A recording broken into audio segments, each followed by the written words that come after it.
Hello, Mr. Barry. I'm Deputy Beardface with the Blaine County Sheriff's Office. Nice of you to join us today.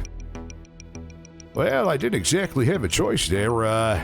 Kinda got picked up for speeding there on 13, and your state trooper brought me in after we figured out that, you left me this nice little present, this warrant here. Yeah, the warrant. Yeah, I wanted to make sure that I had the opportunity to speak to you. I mean, you are a pretty busy man after all. You're always out and about. Hard to track you down. Well, I'm a man of the people. I got a lot of things to do there. You should know that back from my press days. I'm like the wind. I'm always in and out and everywhere.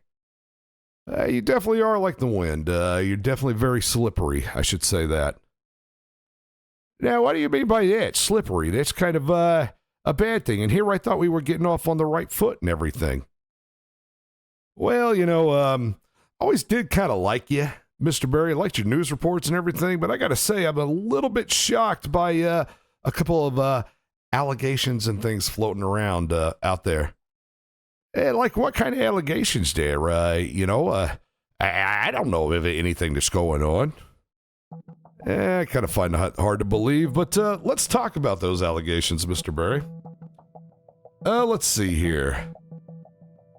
Do you remember a family outing a couple of weeks ago, possibly down at the docks, let's say around Postal 40? Oh, yeah, I remember that. Yeah, we were all hanging out there, me and my family, just going and looking at the big cargo ship containers and everything like that, and just kind of, just seeing what's down there at the docks. We never go down there hardly, so we thought, hey, gotta be fun to go down there.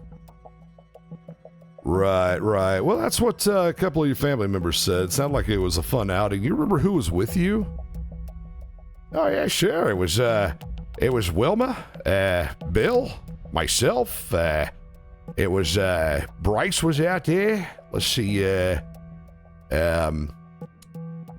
think Morty ended up showing up, just kind of a big family outing. Margie was with me, all kinds of stuff like that. So, Wilmer, Bryce, Bill, Margie, Morty ended up showing up. Anybody else out there? Let's see, yeah. Chuck came out there. Chuck Livingston? Yeah, he definitely came out there. Chuck Livingston, okay. All right. And what would you say was the nature of your outing out there? Well, I don't think it much matters what I tell you there, Beardface. By looking in your eyes, you're fishing for something or you already know what was going on out there. I mean, I'm not an idiot, so you don't have to treat me like one there, Deputy. All right, fine. Fair enough, Mr. Barry. So, were you actually having a contest or some sort of test for a game show out there? Something C&T sponsored? Yeah. We were trying to get the company back off the ground. It was faltering after the expose on that dirty CEO prior to me, and the company lost a lot of stock. We lost a lot of viewership, so we were looking for something to kind of spice it up. We were testing game show ideas for TV programming. And what was the nature of your game show out there, Mr. Barry? Oh, it was going to be wonderful.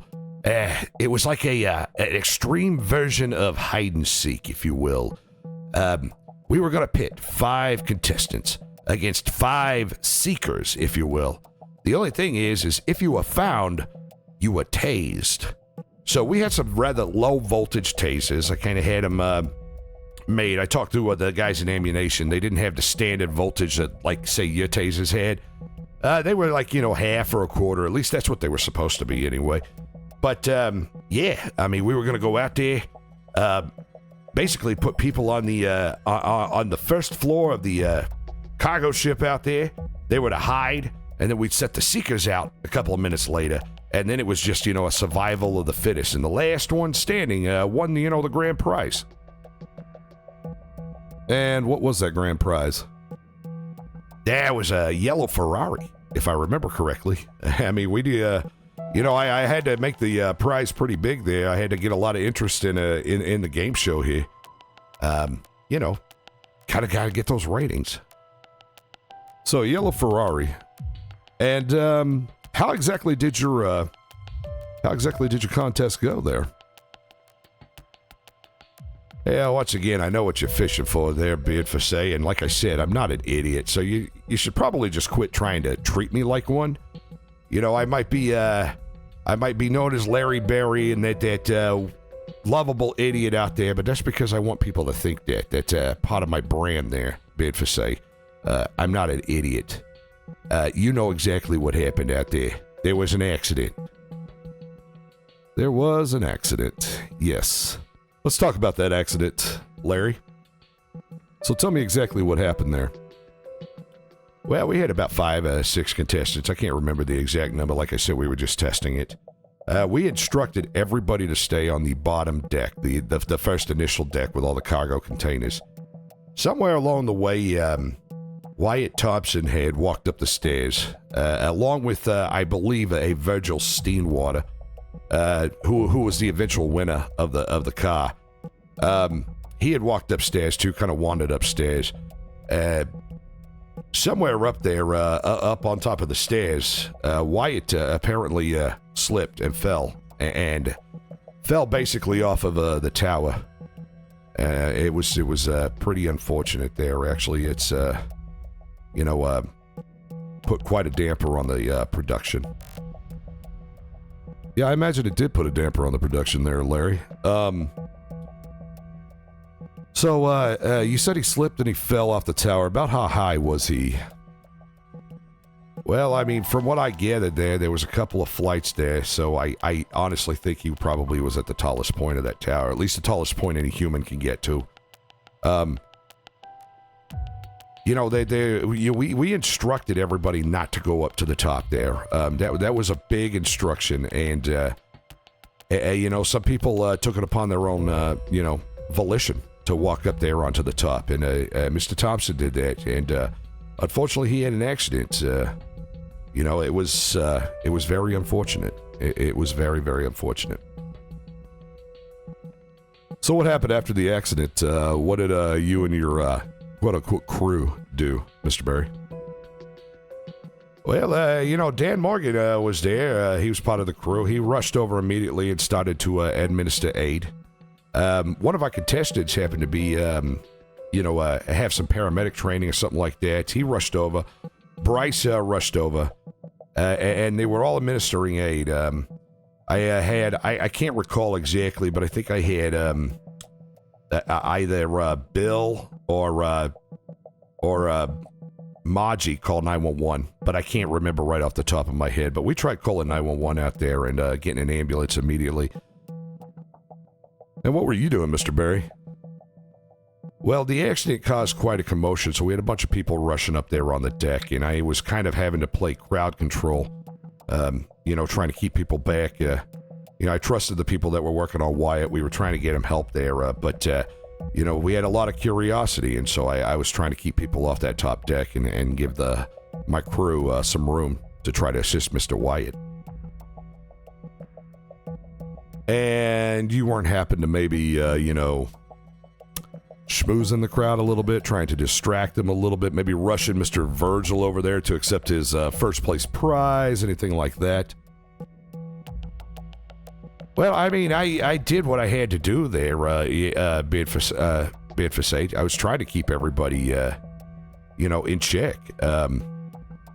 That's the best way I knew how to, kind of keep the crowd actually controlled, was distracting them and everything. I don't know, Mr. Berry. That seems kind of callous, kind of selfish, kind of egotistical. You've got a man on the ground there, and hold up just a second, Beardface. Don't even try to insinuate that I didn't care about what was going up on that deck. Okay, I care a lot about Wyatt. All right, I don't want to see anybody hate there. Okay, I wouldn't just sit there simply schmooze my way around the crowd and try to cover everything up. Sometimes you have to play the distraction. Sometimes you have to do that to keep people in order. Doesn't mean that I don't have a hot. So don't sit there and insinuate that I don't have a hot there, Beardface.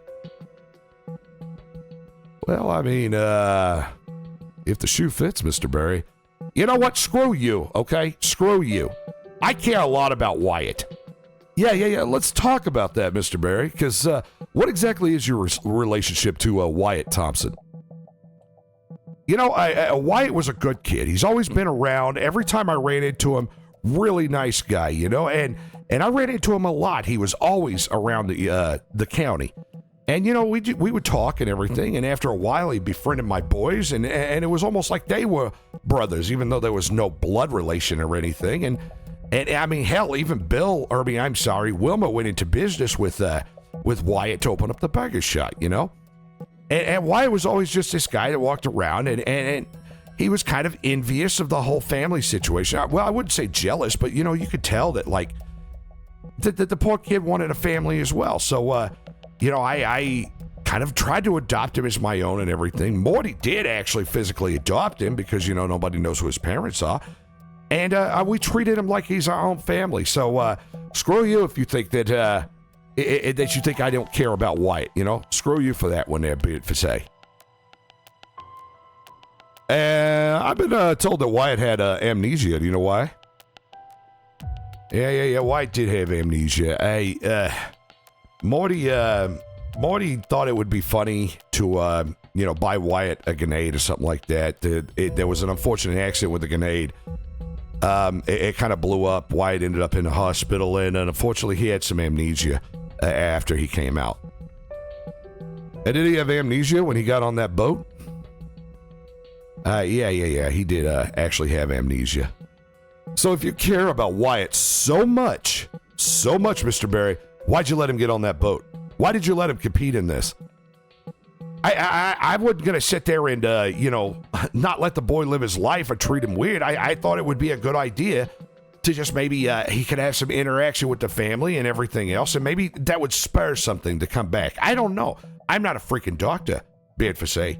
So I don't know, you know. I don't know, man. Kind of seems a little bit callous that you would allow Wyatt to be put in some sort of danger, claiming that you kind of care about him and all that. You know, once again, screw you. I mean, if I wasn't sitting here kind of trapped by this freaking warrant, I would walk over there and I'd punch you in the face. I bet you'd like that, wouldn't you, Mr. Barry? Yeah, goddamn right I'd like that, you little smug bastard. I would punch you right in the face. Well, you know, yeah, go ahead, take a shot. Yeah, I know better than Beardface. Entrapment, you son of a bitch. All right, what else do you want to know here, since you got me all worked up and everything? So you said it was a TV show, right? Yeah, it was a TV show. Are you deaf or something? So were you rolling footage?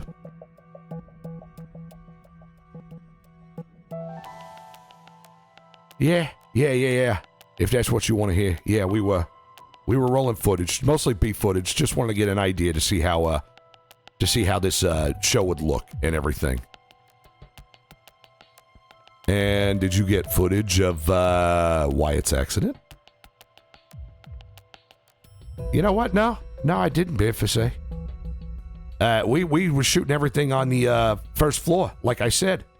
We didn't have anybody shooting on that second floor. I don't know what happened. I scrubbed through the footage, you know, with my CFO Chuck, and we looked hard. See if we could even catch anything that was happening. But we never got a shot of that tower when Wyatt fell. The best we got was a cameraman running from the ground floor up to the body. And so what did you do with that footage? Well, obviously, we weren't going to make a TV show out of it, so Chuck and I deleted the footage. Just erased it off of our hard drives. I mean, we didn't need it. You know, there was nothing there that was going to help Mr. Wyatt or anything else, you know. It was just literally B-roll footage, so I didn't see the harm in it. We deleted it. You deleted the footage. Well, yeah, I did delete the footage. I just told you. Like I said, are you deaf there, Beardface?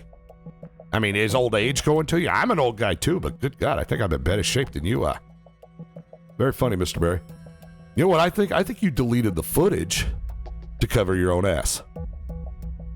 Why would I need to cover my ass? I never caught the accident on this camera. I think you actually did catch the accident, Larry. I think you deleted the footage to cover your own ass because you knew you could be civilly liable, if not criminally liable, for the things that went on out there. screw you, all right? I didn't know of the accident and how it happened or anything like that. And like I said, I didn't have the footage, okay? Where was Dan Morgan? He came running over to help Wyatt on the ground. I mean, what do you want me to say there? I'm telling you the truth there. Where did he come running over from? I don't know. He was on the ground. That's all I knew. He was on the first floor, and he came running over there and all that kind of stuff. So he didn't come running down off of the top of that tower along with possibly even Wilmer or anybody else up there?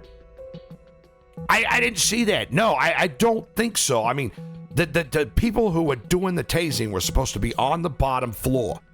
That's where we had all the contestants. Well, obviously you didn't know where all the contestants were. Virgil walked up to the top floor. Wyatt Thompson was up there on that top of that tower. So exactly how much control did you have over your whole situation there, Larry? I mean, what do you want me to say there, Beardface? I don't know. Obviously, I didn't have as much control. It was a damn test of a TV show, okay? Obviously, there were bugs. We were working them out. We never intended to have an accident happen, okay?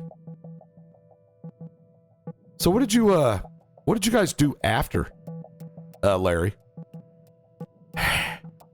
Okay, the freaking, the ambulance never came, all right? I don't know what was going on in the city. There possibly was another stupid gang war or something like that going on. I don't know. You guys, the city cops never do their jobs. The city's not safe.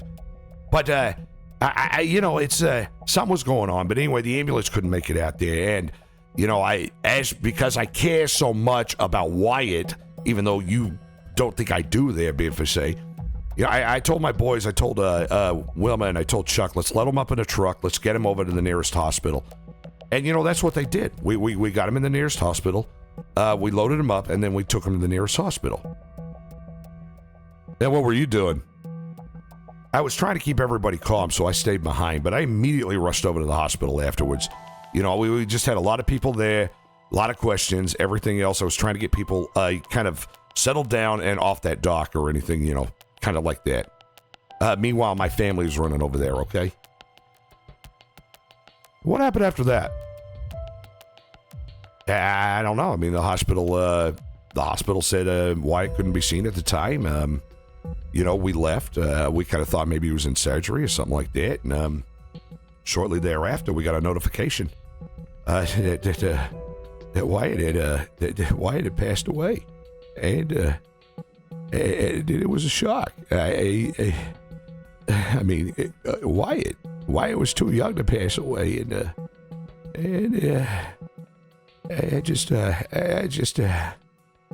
you're pretty crushed, aren't you, Larry? Yeah. Goddamn right I am, Beardface, you smug little asshole. I loved Wyatt, okay? Like I said, I treated Wyatt like one of my family, my friends. I would not do anything to hurt or harm Wyatt. Nobody in my family would hurt or harm Wyatt. Okay? That's the damn truth there, Beardface. Nobody in this family would hurt or harm Wyatt. We loved Wyatt like one of our own. Jesus. So, what'd you do after that? We mourned, okay? The family, we took some time. We spent a lot of time together, and we mourned Wyatt. Wyatt was gone, and it hurt, and things weren't the same. I mean, what do you expect there, Beardface? Things are never going to be the same when somebody you love dies. I mean, what else do you want to know there? I mean, I don't even quite know what's going on. I know a little bit, okay? So I tell you what, you got the whole damn truth out of me, all right? Why don't you tell me what you know? Yeah, why don't you tell me what you know? Well, obviously you've talked to your family. You know the situation we're dealing with. All of your family, the associates that were being held with your family, they've all been brought in. We've got them on their warrants. Yeah, you harassing son of a bitch. I know, but go on. Mr. Barry. But yeah, I'll just put it this way. There's been some extenuating circumstances that have caused us to rethink our position. You're not telling me the fact that you got a phone call that you know Wyatt's alive, because I've already talked to my daughter-in-law. I already know that you all kind of deal with the prosecutor. I already know that my daughter-in-law's got 2 calls now. 2 calls being facade from Wyatt, because he's alive. So I tell you what, why don't you do your damn job and go out there and find where Wyatt is? Or I'll tell you what, I can go out there and do your damn job much better than you. I mean, hell, I can get around this place. I have found more freaking criminals than your damn department's found. I've done all kinds of stuff there. Listen to me very carefully, Larry. Very carefully. Yes, we cut a deal with the prosecutors. We will not be charging you with these charges as long as you allow us to tap your phones in case this person who might have Wyatt calls. And you keep your family out of our way in this investigation. You play hero, I'll lock every one of you up, and I will throw away the key. You'll lock every one of us up and throw away the key. All right. I tell you this much there, Beardface. Don't harass my family. Don't threaten my family. Don't do anything like that. Because to all the people out there in the streets, all the people that know me, yeah, I'm just lovable loser, Larry Barry.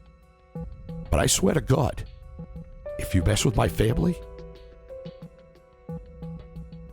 I will make your life a living hell. Are you threatening me, Mr. Barry? No. I'm just making my stance very clear. Beardface, I will protect my family with everything I got. And lovable loser Larry Barry will be the meanest son of a bitch you've ever seen. And you don't want to see that side of Larry. Trust me, you don't want to see that. Get in my way, Larry. Or your family gets in my way, Larry. I will end you. I will lock you away, throw away the key, and do everything in my power to make sure that every one of your crimes, every one of your sins, every shady thing that you've ever done comes to light, and you'll live out the rest of your days over there in Bolingbroke. You can report the news on Cell Block D for all I care. Don't get in my way.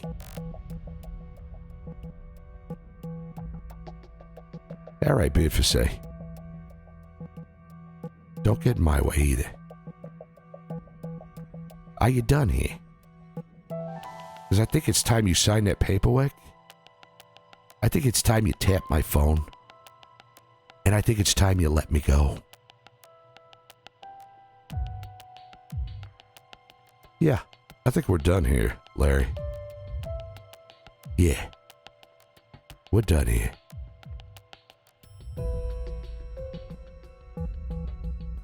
All right, boys, come get him. Make it look good, Larry. Snow the public, like you always have. Oh, I make it look good, Beardface. I make it look real damn good.